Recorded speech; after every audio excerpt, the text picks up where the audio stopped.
नमस्कार। कैसे हैं आप सब?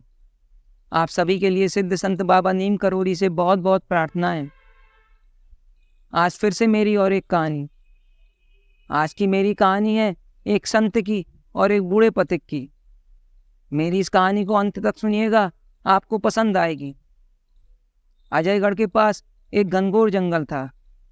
उस बियाबान जंगल में एक संत अपनी कुटिया बनाकर रहते थे। संत स्वभाव से बहुत दयालु थे। वे स्वयं प्रभु स्मरण करते और लोगों को भी प्रभु स्मरण करने का उपदेश देते थे। अपने इस दयालु स्वभाव के कारण वे संत राह से गुजरने वाले पथिकों की सेवा करते और गूंगों को भोजन कराया करते थे। एक दिन उस राह से एक बूढ़ा व्यक्ति गुजरा। अपने दयालु स्वभाव के कारण हमेशा की तरह उन्होंने उस बूढ़े व्यक्ति को अपनी कुटिया में ठहरने के लिए स्थान दिया और भोजन कराने के लिए खाने की थाली उनके आगे रख दी और फिर प्रभु स्मरण करके भोजन आरंभ करने के लिए कहा।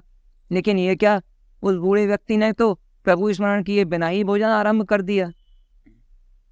जब संत ने उस बूढ़े व्यक्ति को यह याद दिलाया तो वह बूढ़ा व्यक्ति बोला, मैं किसी भगवान को नहीं मानता। यह सुनकर संत को बड़ा क्रोध आया। क्रोध में उन संत ने उस बूढ़े व्यक्ति के आगे से भोजन की थाली खींचकर उसे भूखा ही विदा कर दिया। रात हुई। संत अपनी कुटिया में सोने चले गए। उस रात स्वप्न में संत को भगवान के दर्शन हुए। भगवान ने कहा, पुत्र, तुमने उस बूढ़े व्यक्ति को भूखा जाने दिया। तुम्हारे इस दुर्व्यवहार से मुझे बहुत दुख हुआ।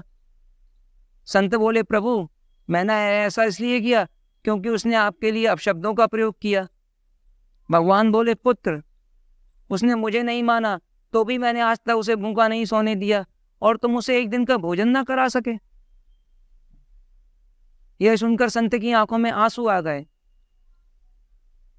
और अब तो कुछ क्षण में संत का स्वप्न भी टूट गया। स्वप्न टूटने के साथ संत की आंखें भी खुल चुकी थीं। संत को अपनी भूल का एहसास हो चुका था। तो एक बात तो सच है, प्रभु की सच्ची सेवा मानव धर्म का निर्वहन करने में है और मानव का सच्चा धर्म ही दूसरों की भलाई करने में और दूसरों की सेवा करने में है।